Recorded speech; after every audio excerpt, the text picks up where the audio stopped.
जय भीम। साथियों, आज 21 मार्च है। बीते दिनों इंस्टाग्राम पे एक वीडियो के माध्यम से हमने एक पोस्ट किया था, एक रील डाली थी, जिसके अंदर आप सबके तमाम जो सवाल हमारे से थे कि भैया आने वाले लोकसभा इलेक्शन में आप किस सीट से चुनाव लड़ने वाले हैं। यह आपका पहला सवाल। दूसरा कि भैया आप किस नेता का समर्थन करेंगे, आने वाले लोकसभा इलेक्शन के अंदर आप किस नेता का समर्थन करेंगे। उसके बाद आपके बहुत सारे तमाम सवाल थे कि भैया हम किसको वोट डालें, सब लोग बिखरे हुए हैं, हम किसको समर्थन करें। तो उन तमाम सवालों के जवाब देने आपके समक्ष हूं। उससे पहले ये वीडियो उन तमाम लोगों के लिए बहुत इंपॉर्टेंट होने वाला है, जो वीडियो जो समानतावादी है, जो न्याय पसंद लोग हैं, जो संघर्षशील लोग हैं, जो बेहद ईमानदार लोग हैं, जो संविधानवादी हैं, जो सबसे बड़ी बात अंबेडकरवादी हैं, जो फूले, शाहू, पेरियार, ललई, अंबेडकर और मान्यवर कांशीराम साहब की विचारधारा को बढ़ाने वाले लोग हैं। उन तमाम लोगों के लिए वीडियो बहुत और बहुत जरूरी और बेहद इंपॉर्टेंट होने वाला है, बेहद खास होने वाला है। साथियों, सबसे पहले मैं आपको लेके चलता हूं बीती 23 जुलाई 2023 को।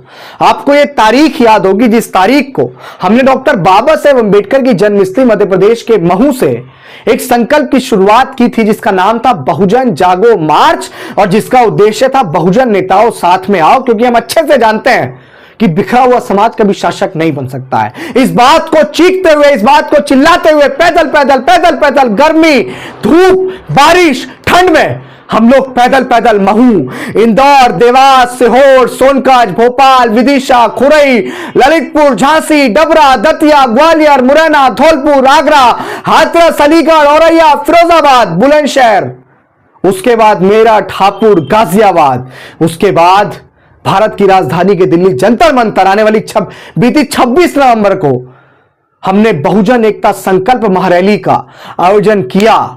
तमाम नेताओं को खुले मन से हम लोगों ने आवेदन किया, लेकिन जनता वहां तक पहुंची, लेकिन शायद कोई भी नेता इस बात का समर्थन नहीं कर रहा था। एक नौजवान अपने घर से बाहर क्यों निकला था, यह बात आपको समझने की जरूरत है। दलित पॉलिटिक्स के लिए वीडियो बेहद खास होने वाला है, क्योंकि आज उन तमाम बातों पर चर्चा करूंगा जिनके सवाल आप अक्सर मुझसे पूछते हैं, और आज बिल्कुल उन तमाम पत्तों को आपके सामने खोल के रखूंगा कि मैं कहीं से चुनाव लड़ रहा हूं या नहीं लड़ रहा हूं, या मैं किस नेता का समर्थन कर रहा हूं, या किस नेता को आपको वोट करना चाहिए। साथियों, सबसे पहले बात कर लेते हैं डॉक्टर बाबा साहेब अंबेडकर की। डॉक्टर बाबा साहेब अंबेडकर ने भारत का संविधान बनाया बड़े त्याग, समर्पण, बलिदान के साथ। डॉक्टर बाबा साहेब अंबेडकर ने हमें वोट का अधिकार दिया, जिस वोट की वजह से डॉक्टर अंबेडकर ने कहा कि अब रानी के पेट से राजा पैदा नहीं होगा, अगर पैदा होगा तो वोट से, बैलेट से पैदा होगा। डॉक्टर बाबा साहेब अंबेडकर की बात को, उस कारवां को आगे बढ़ाते हुए बाबा साहेब अंबेडकर ने अपने 4 बच्चों की कुर्बानी दी इस समाज के लिए, शोषित, वंचित, पीड़ित समाज के लिए, दलित समाज के लिए, ताकि ये स्टेबल हो पाए, ये खड़ा हो पाए। उनके उस कारवां को, उनके उस मूवमेंट को मान्यवर कांशीराम साहब ने अपना घर, परिवार, अपना सुख चैन सब कुछ त्याग कर 5 प्रतिज्ञाओं के साथ कि मैं कभी घर नहीं जाऊंगा, मैं कभी शादी नहीं करूंगा, मैं किसी की खुशी में नहीं जाऊंगा, मैं किसी की कमी में नहीं जाऊंगा, मैं कोई बैंक बैलेंस नहीं रखूंगा, मैं कोई धन संपत्ति नहीं रखूंगा। इन तमाम प्रतिज्ञाओं के साथ मान्यवर कांशीराम साहब ने अपने आप को भट्टी में आग की तरह झोंक दिया, इस मूवमेंट को आगे बढ़ाने के लिए, दलित पॉलिटिक्स, बहुजन पॉलिटिक्स को स्टेबल करने के लिए। लेकिन आज उनके कारवां को बढ़ाने वाले, उनके नाम लेने वाले तमाम नेता अलग अलग बटे हुए हैं। मेरा उनसे सवाल है कि आप ऐसे जीत जाएंगे क्या आप ऐसे बिल्कुल खड़े हो जाएंगे? आज देखिए ना, तमाम तरह के अलायंस बन रहे हैं, लेकिन अलायंस अगर किसी का नहीं बन रहा तो बन रहा दलित समाज का, जो दलित इस देश में बहुत बड़ी भागीदारी रखता है, जो दलित इस देश में तमाम तरह के कामों में भागीदारी रखता है।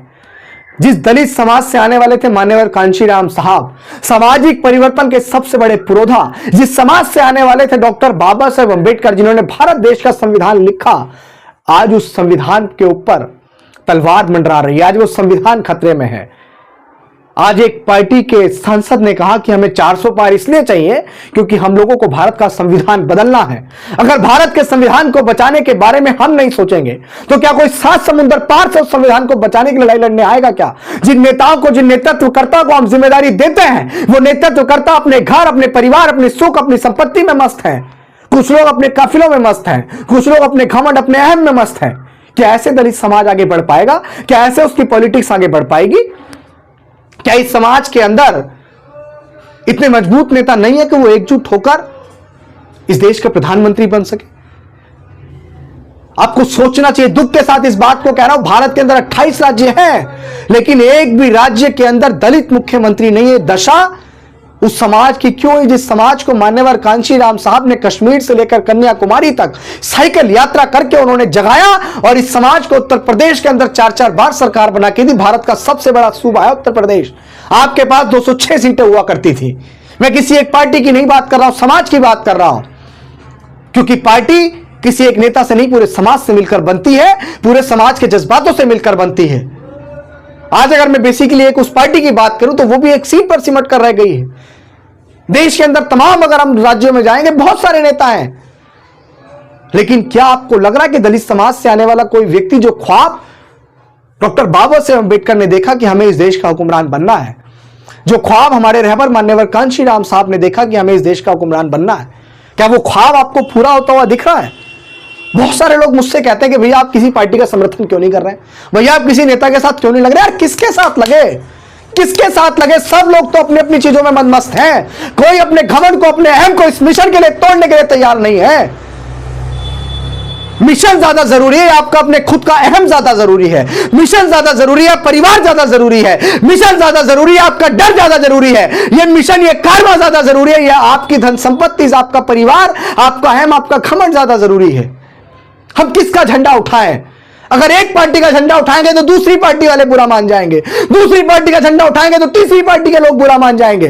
दलाल, निकम्मे और तमाम तरह की चीजें एक साथ जुड़ जाती हैं। जिसके साथ लग जाए उनके समर्थकों के लिए अच्छा, और जिसके साथ ना लगे उनके लिए बुरा।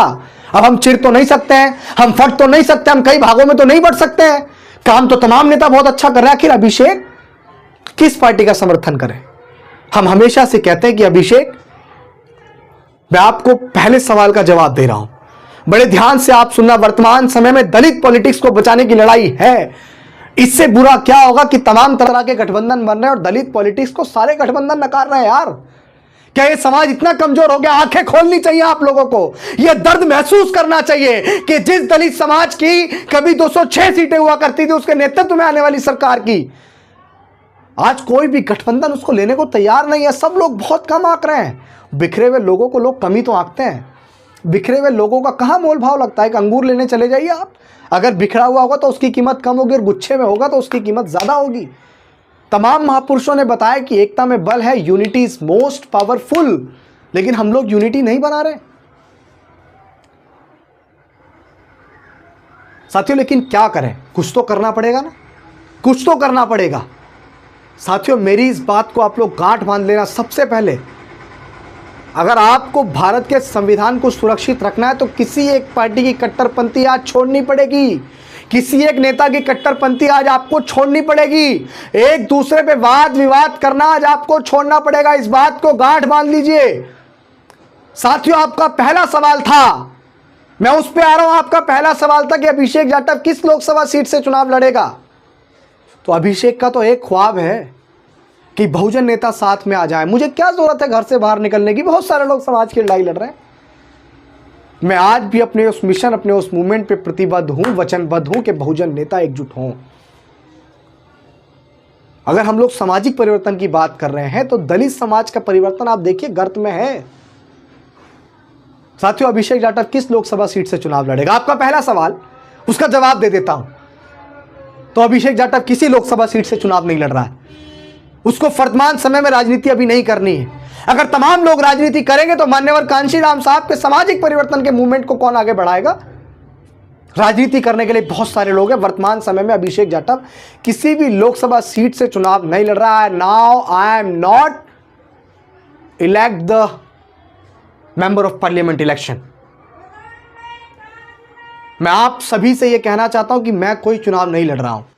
दूसरा आपका सवाल कि भैया आप किस नेता को समर्थन करते हैं, तो मेरी इस बात को आप बड़े ध्यान से सुन लीजिएगा।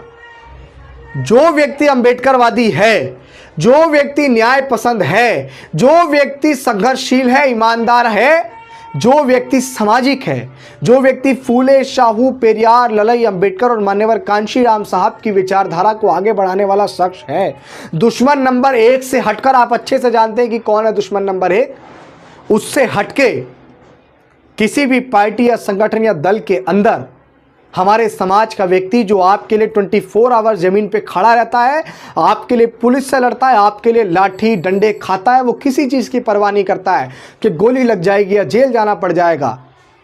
उस हर एक व्यक्ति को आपको समर्थन करना है, उस हर एक व्यक्ति को आपको संसद भवन के अंदर पहुंचाना है जो आपके लिए बिल्कुल सर के बल चल के आ जाता है, बिल्कुल नंगे पैर आपके साथ खड़ा होता है, आपकी हर दुख मुसीबत में आपके साथ खड़ा होता है। जहां डॉक्टर बाबा साहेब अम्बेडकर मान्यवर कांचीराम साहब के सम्मान की बात आपके साथ खड़ा होता है, उस हर एक व्यक्ति का आपको समर्थन करना है।